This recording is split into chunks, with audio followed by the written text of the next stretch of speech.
Good morning बच्चा लोग। मैं राजीव सर। आज डिस्कशन करेंगे रेप्लिकेशन को प्रूव करने वाले एक्सपेरिमेंट। तो सबसे पहले बात करते हैं रेप्लिकेशन। रेप्लिकेशन क्या होता है बेटा? डीएनए का मॉडल दिया था वॉटसन एंड क्रिक ने, और इन्होंने ही बताया कि डीएनए से डीएनए की कॉपी कैसे की जाती है। डीएनए से डीएनए का बनना क्या है बेटा? डीएनए से डीएनए वापस कैसे बनता है, इसी को हमने कहा है रेप्लिकेशन। वॉटसन एंड क्रिक ने 1953 के अंदर ये बात बताई। अब क्या बताई, किस प्रकार होता है? बोले semi conservative mode of DNA replication होता है। सेमी कंजर्वेटिव, अर्ध संरक्षित। तो ये सेमी कंजर्वेटिव होता क्या है? तो देखिए, हम एक डीएनए की हेलिक्स बना देते हैं इस तरीके से। हमें बनाना है डीएनए से डीएनए बनाना है। सेमी कंजर्वेटिव में क्या होगा, जब इसकी कॉपी होगी तो ये स्ट्रैंड कुछ इस तरीके से मान लो खुल गया, और इसके सामने अब एक नया स्ट्रैंड बनेगा इस तरीके से। और रिजल्ट में क्या होगा बेटा? रिजल्ट में दो कॉपी बन जाएगी, जिसमें एक स्ट्रैंड तो पेरेंटल ही होगा और एक स्ट्रैंड होगा डॉटर स्ट्रैंड।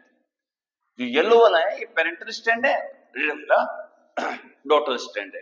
इस प्रकार के रेप्लिकेशन के मोड को हम कहते हैं semi conservative mode of replication, जिसमें कि जो डॉटर स्ट्रैंड बनते हैं उसमें एक पेरेंटल होता है और एक नया बनता है ना। ये वाला जो कॉपी बनवाता है उसे हम कहते हैं टेम्पलेट, याद रखा होता।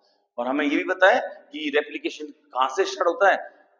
टेम्पलेट स्ट्रैंड के 3 प्राइम से नया वाला 5 प्राइम, 5 प्राइम टू 3 प्राइम बनेगा, बनने वाला जो बनेगा वो हमेशा 5 टू 3, लेकिन टेम्पलेट की डायरेक्शन क्या होगी? 3 प्राइम टू 5 प्राइम। ये याद रखना है हमें। तो ये मैंने आपको बताया कि semi conservative mode of replication में एक स्ट्रैंड तो पेरेंटली होता है और एक स्ट्रैंड नया बनाया जाता है।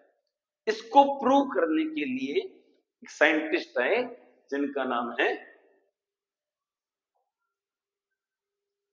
Matthew Meselson and Franklin stall. 1958 के अंदर इन्होंने ये एक्सपेरिमेंट किया। सबसे पहले ये याद रखना है किस ऑर्गेनिज्म में किया?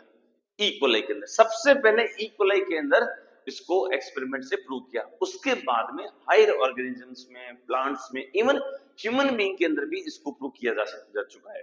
तो आपसे एक प्रश्न ये पूछा जा सकता है कि सबसे पहले किस ऑर्गेनिज्म में semi conservative mode of replication experiment के द्वारा प्रूव किया गया? आंसर होगा ई कोलाई। ठीक है, उन्होंने क्या किया? ई कोलाई को N15 कंटेनिंग मीडियम में ग्रो किया। अब ये N15 क्या है? तो हमें एक शब्द याद करना पड़ेगा, आइसोटोप। और कौन सा आइसोटोप है बेटा? Heavy isotope. देखो बेटा, एक तो होता है radio isotope.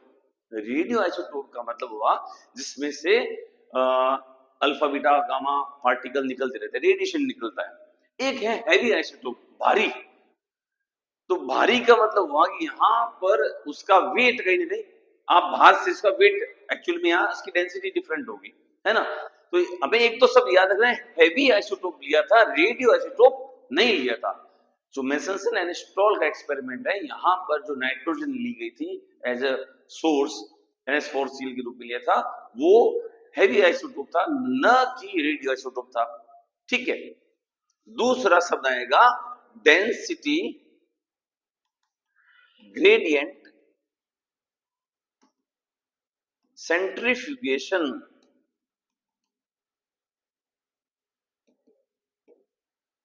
Density gradient centrifugation का मतलब क्या है बेटा?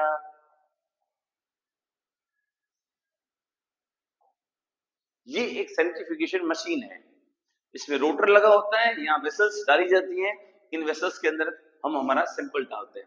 देखो, ये एक वेसल है जिसके अंदर हमने सीजियम क्लोराइड को डाला, सॉल्यूशन है, इसकी एक डेंसिटी है पर्टिकुलर।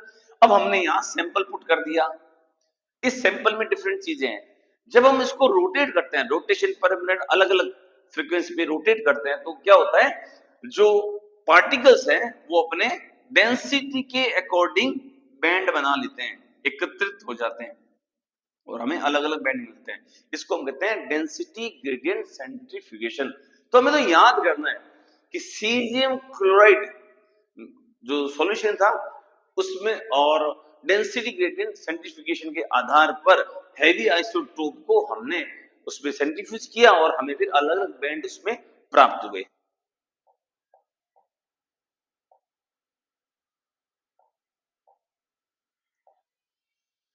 तो सबसे पहले उन्होंने ई कोलाई को किसके अंदर ग्रो किया? N15 NH4Cl NH4Cl लिया नाइट्रोजन का रिसोर्स N15 था इसके अंदर, ठीक है, हैवी आइसोटोप है।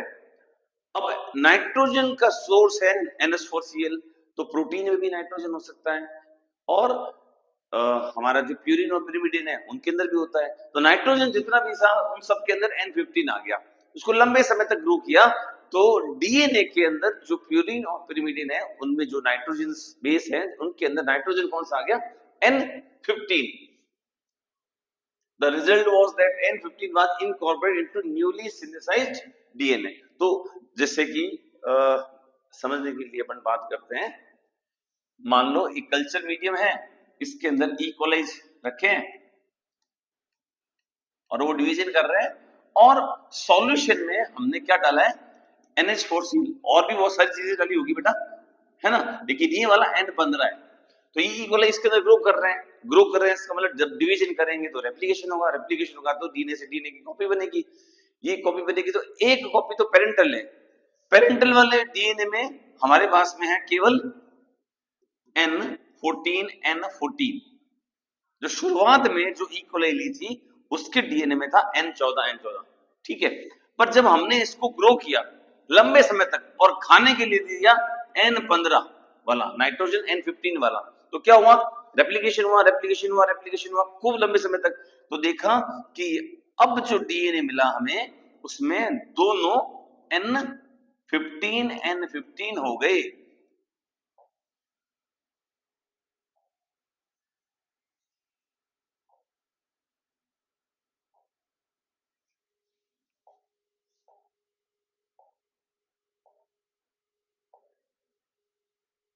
तो सबसे पहले ई कोलाई को N15 कंटेनिंग मीडियम में ग्रो किया, नाइट्रोजन का रिसोर्स था NH4Cl15 वाला। रिजल्ट क्या हुआ? N15 उसके न्यूली सिंथेसाइज्ड डीएनए के अंदर इनकॉर्पोरेटेड हो गया, ठीक है। और इसको सीजियम क्लोराइड वाले मीडियम में CaCl डेंसिटी ग्रेडियंट सेंट्रीफ्यूगेशन के थ्रू पता भी लगा लिया गया ये एक रेडियो आइसोटोप नहीं है, ध्यान रखना। आगे बात करते हैं, ये मैं एनसीईआरटी की लाइंस आपको बता रहा हूं। फिर क्या किया? N15 वाले को अब किया N14 वाले मीडियम में ट्रांसफर। N15 वाले को N14 वाले में ट्रांसफर किया और डिफरेंट टाइम इंटरवल पर जब हम उसको अलग करके देखते हैं तो पता लगाते हैं। देखो बहुत सिंपल शब्दों में बात करते हैं, हमने कल्चर मीडियम लिया और इसमें डाला ई कोलाई डाला। सबसे पहले हमने इसको N15 वाले मीडियम में रखा लंबे समय तक। तो रिजल्ट में क्या हुआ कि जितने भी ई कोलाई थे इन ई कोलाई में N15 वाला डीएनए बन गया और इसको प्रूव कर लिया हमने डेंसिटी ग्रेडियंट सेंट्रीफ्यूगेशन से। अब हमने इसको ट्रांसफर किया N14 कंटेनिंग मीडियम में NH4Cl में और केवल 20 मिनट बाद 20 मिनट बाद हमने इसको चेक किया। तो अभी इसके अंदर जो डीएनए है इसमें दोनों में N15 है। जैसे ही हमने 20 मिनट बाद चेक किया तो हमें क्या मिला? कुछ इस तरीके से मिला, एक N14 वाला और एक N15 वाला, N14 N15। और जब हम सेंट्रीफ्यूगेशन करते हैं, जब N14 वाला 15 वाला का करते हैं, सबसे पहले इसका किया तो हमें एक बैंड मिला। हमने कहा वो कैसा है बैंड? हैवी बैंड है, भारी बैंड, हैवी बैंड, ठीक है। अगर हम इसका करेंगे तो इसका बैंडिंग पैटर्न मिलेगा बीच में, हाइब्रिड बोलते हैं इसको। और ये वाला हो जाएगा N14 N15 मिक्स, ये वाला हो जाएगा N15। और यदि केवल N14 N 14 वाला अगर डीएनए वाला हो और इसका सिंप्लीफिकेशन करेंगे तो हमें जो बैंड मिलेगा वो मिलेगा लाइट बैंड। ठीक है ना, कुछ इस तरीके से देखते हैं। कहां गया भाई?